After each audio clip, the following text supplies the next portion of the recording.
It's Week 11 in the BCFL, the final week of the regular season. And with the Indiana State Fair as the backdrop, playoff spots are on the line as the Southern Ohio Blaze visit the Indiana Tornadoes.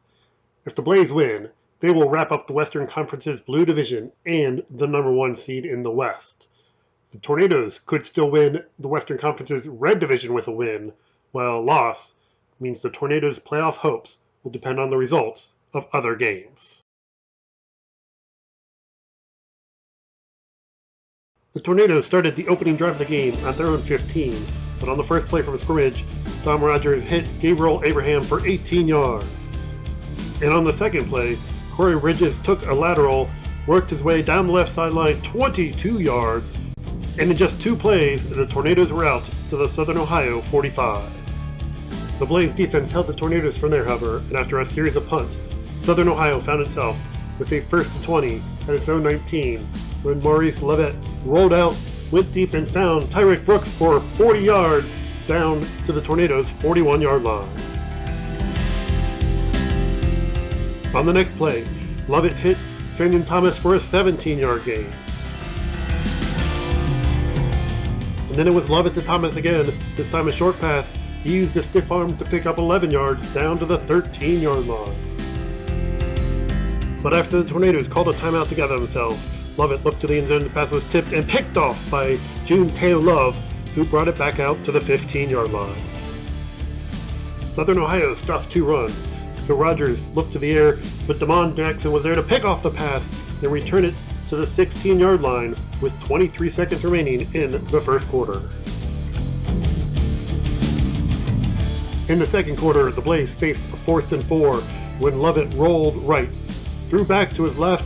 Brooks got his feet down in the end zone for the 10-yard touchdown. The 2-point conversion was no good, but the Blaze led 6-0. A short punt later on set the Tornadoes up in midfield, and Rogers fired a 13-yard pass to Rodney Sutton to put the Tornadoes at the Blaze 40-yard line. But on 4th and 8, Malik Brown stepped in front of this pass for an interception that gave the ball back to the Blaze with 2.5 minutes left in the first half. The teams again traded punts, with the Tornadoes punt coming with less than 10 seconds remaining in the half. Devontae Johnson fielded the kick. He found a hole along the left sideline. He was on his way before being ripped down by the face mask, with the penalty resulting in 1 untimed down to end the half. On the extra play, Levitt stepped back, fired, and found Chris Courtney for a 25-yard touchdown. The 2-point conversion was good, and the Blaze led 14-0 at halftime. Midway through the third quarter, a short punt set the Tornadoes up at the Blaze 30-yard line, and on the first play, Bridges burst through the left side for 8 yards. And on second down, Bridges showed off his power, picking up 7 more yards down to the 15. The Tornadoes were faced with a 3rd and 11, however, when Rogers found a wide-open Devin Johnson for a 16-yard touchdown. The Tornadoes made the 2-point conversion, and it was 14-8 with 5:12 left in the third quarter. Southern Ohio responded on its second play. Levitt stepped up and found Chris Courtney over the middle for 35 yards down to the Tornadoes' 44. Levitt then showed off his rushing abilities, pump faking before taking off for an 11-yard gain and a first down. And on 3rd and 3, Levitt kept himself again, this time picking up 9 yards, setting up a 1st and goal at the 9-yard line on the final play of the third quarter. In the fourth quarter, it looked like the Tornadoes defense had held, when on 4th and 6, Levitt was brought down in the backfield. But there was a flag on the play, and it was for defensive holding against the Tornadoes, giving the Blaze a 1st and goal at the 5-yard line. Southern Ohio needed just one more play to take advantage, as Johnson ran right up the middle for a 5-yard touchdown. The 2-point conversion by the Blaze pushed their lead to 22-8 with 13 minutes 11 seconds remaining.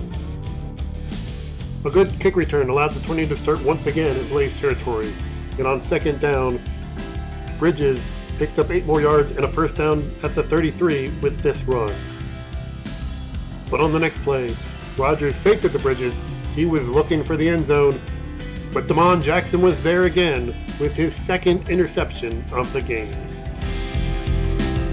The Blaze go 3 and out, and on Devontae Johnson's punt, Jay Cross fields it at the 46. He finds some space along the left side and picks up 21 yards, setting the Tornadoes up with another short field at the Blaze 25-yard line. The Tornadoes face a 4th and 1. When Rogers pitches to Bridges, he slips through a tackle and finds his way ahead for 7 yards for a first down at the 9-yard line. But on 3rd and goal, Rogers goes for the end zone. His pass is tipped and picked off by Damon Jackson once again, and for the 3rd time in the game, he has ended a Tornadoes threat with an interception.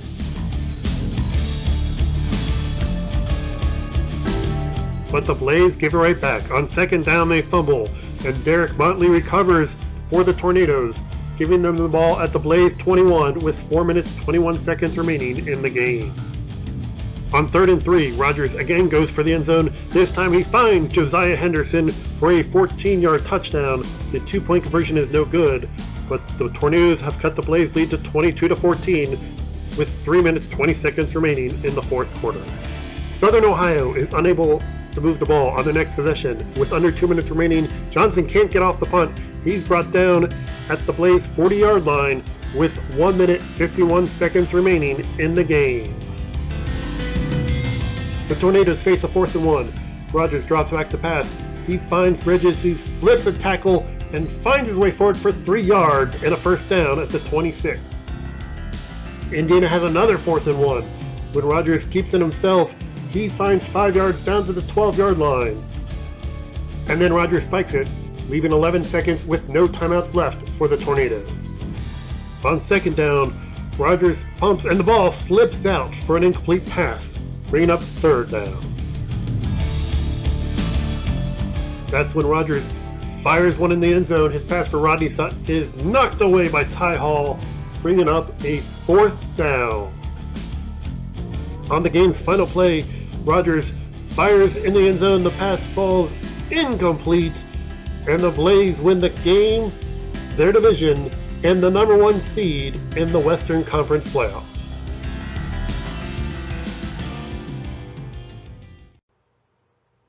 The Blaze held on for the win, even though the Tornadoes' final 5 drives all started in Southern Ohio territory. Lovett completed 14 of 28 passes for 193 yards and 2 touchdowns for the Blaze, and was the leading rusher for the team with 5 carries for 27 yards. Chris Courtney was the leading receiver with 6 catches for 78 yards and a touchdown. Brooks had 3 catches for 60 yards and a score, and Thomas had 3 catches for 35 yards. James Brown and Sebastian Lewis each had 9 tackles to lead the defense, while Damon Jackson had 4 tackles and 3 interceptions. For the Tornadoes, Dom Rogers completed 13 of 27 passes for 113 yards, matching Lovett with 2 touchdown passes. Bridges was the leading rusher with 16 carries for 49 yards. He also caught 2 passes for 5 yards. Rodney Sutton was the leading receiver with 4 catches for 35 yards. Cornelius Edmonds led the defense with 7 tackles for the Tornadoes, who could still make the playoffs with a loss by either the Cutters or the Cardinals. Speaking of the Cardinals, they were in Cincinnati taking on the Cincinnati Dukes. The Cardinals needed to win to make the playoffs and keep their season alive. Meanwhile, the Dukes would claim the top seed in the Eastern Conference if they won. After a scoreless first period, the Cardinals found themselves backed up in their own territory when DeAndre Jackson hit Mikey Richardson over the middle for 21 yards. 2 plays after that, Jackson kept himself and picked up 12 more yards out past the 40. But 2 plays later, the Dukes defense forced a fumble on the sack, and Dominic Raven recovered for Cincinnati. The Dukes led 14-0 at halftime, and in the 3rd quarter, Brent Robinson took a handoff, burst through the right side, slipped a tackle, and went 51 yards all the way down to the Cardinals' 6-yard line. 2 plays later, Murray's pass was tipped, but Justin Cornwall still hauled it in and made his way in for a 5-yard touchdown. Later in the quarter, Jackson went ahead for 15 yards for the Cardinals down to the 32, but Kentucky still had the punt at the end of the drive. Instead, it was Murray finding Cornwall open over the middle, and he bolted his way for a 79-yard touchdown, one of 3 touchdown catches in the game for Cornwall. Into the fourth quarter, Alan Royal picked up 33 yards, down to the 14. And on the next play, Murray added one of his 5 touchdown passes, this one a 14-yard strike to Tay White.